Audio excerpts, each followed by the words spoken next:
Hey guys, welcome to Film World. Today I'm going to explain a drama thriller film called Concussion from 2013. Turn on subtitles and spoilers ahead. The story opens with Abby, a 40-year-old apartment flipper and interior designer, talking about how people expect different things after they turn 40. Abby has a normal domestic life with her wife Kate, a divorce lawyer, and 2 kids. One evening, Abby's son Jake accidentally hits her head with a baseball. With Abby's head heavily bleeding, they rush into the car while Jack keeps saying how sorry he is. Abby is enduring the pain and is annoyed with her children when they keep arguing. She harshly says to Jack that when he throws the ball at her head, he should have known that this is going to happen. Soon they reach the doctor's place, and once Abby gets her head bandaged, Kate tries to make her realize how her behavior was a little rough with their kids. Abby doesn't reply to her, and instead just says that she is going back to work soon despite her injury.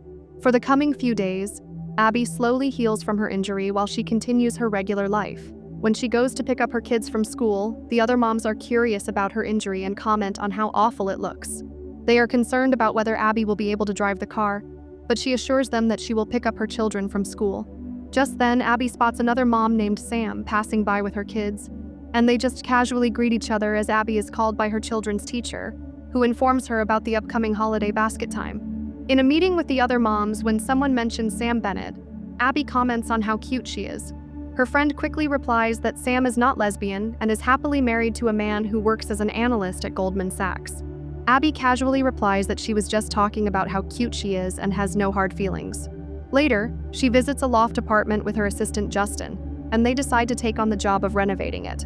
She informs Kate about her new job on a phone call that night, and soon after that, she and Justin start working on the apartment.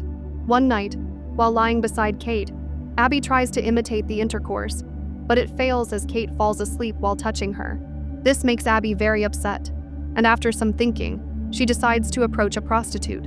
After talking to her on the phone, Abby goes to visit the girl named Jenny in her place, but is taken back when she offers her drugs. After the unsatisfied sexual encounter with Jenny, Abby shares with Justin how she cheated on her wife. Justin asks her if she did it once and if she has some arrangements with Kate. Abby couldn't provide him with a clear answer, and they just left it at that. When they meet next time, Justin tells her about a girl named Gretchen he met, and she might be willing to sleep with Abby. Later that night at the dinner table, Abby talks to Kate about her friend Sarah, who is getting a divorce, and shares how she felt suffocated in her relationship. To her surprise, Kate says that it is just sex and Sarah should have done it if it is what makes her feel better. The next day, Abby meets with Gretchen at the loft apartment and has intercourse with her. After they are done, Abby asks her how long she has been doing this for, to which Gretchen tells her how she works for a girl who is very good at handling this, and she is paying her way through school with this money. Abby asks her about the girl and finds that she is Justin's new girlfriend. When Abby meets with Justin again, he tells her how he ran into Gretchen, who said that Abby is very hot and can work on jobs like this. He quickly adds that he didn't say this, and then explains to her how there are younger girls with money who are looking for someone experienced. Abby seems repelled by the fact that other girls will buy her, but Justin dismisses her concern by saying that it is not any different from her buying them. Abby doesn't give any answer that night, but the next day at work, she starts talking about her hooker's name, which should be Eleanor, making it clear that she wants to work on this. Abby tells Justin that she would like to meet the girls here instead of going to their place, and before meeting them for intercourse, she would like to meet them for coffee. When she goes to meet her first client, Abby panics to see how young the girl is and quickly calls Justin, telling him about the situation. He asks if Abby needs a push from him, but Abby chooses to come back without meeting the girl. Justin informs her that there is another girl she has to meet tomorrow.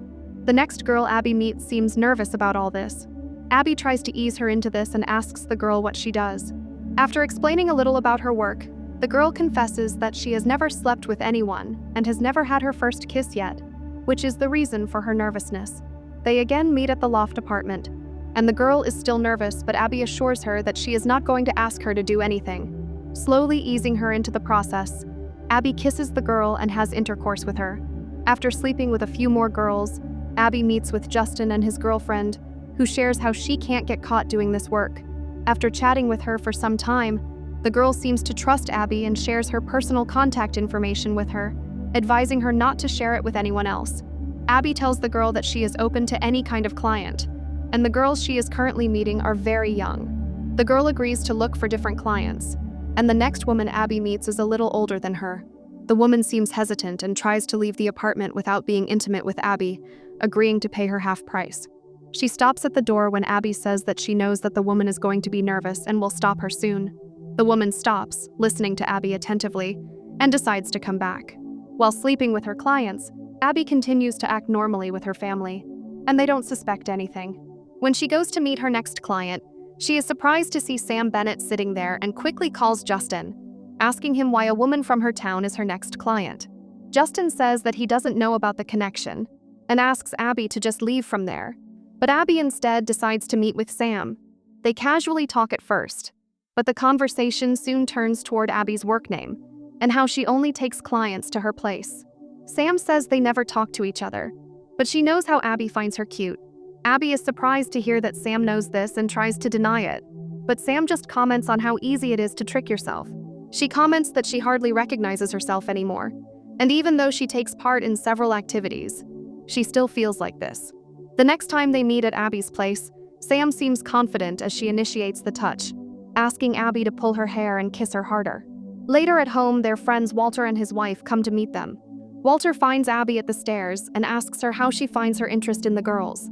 Abby asks him if he is coming out to her, but when he insists on hearing her story, Abby tells him how, when she was in boarding school, a girl came to her room and started touching her, which made her realize that she likes women.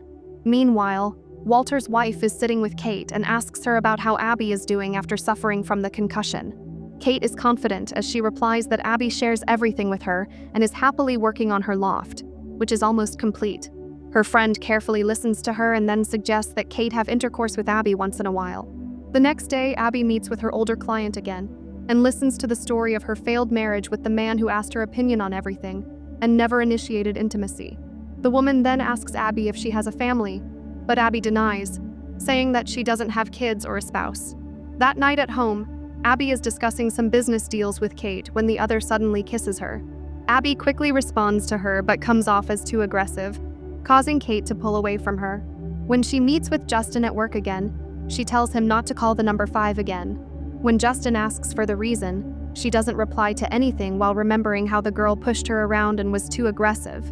Sensing her discomfort, Justin suggests that she can stop doing this if she wants, but Abby refuses, saying that she is not uncomfortable with her work.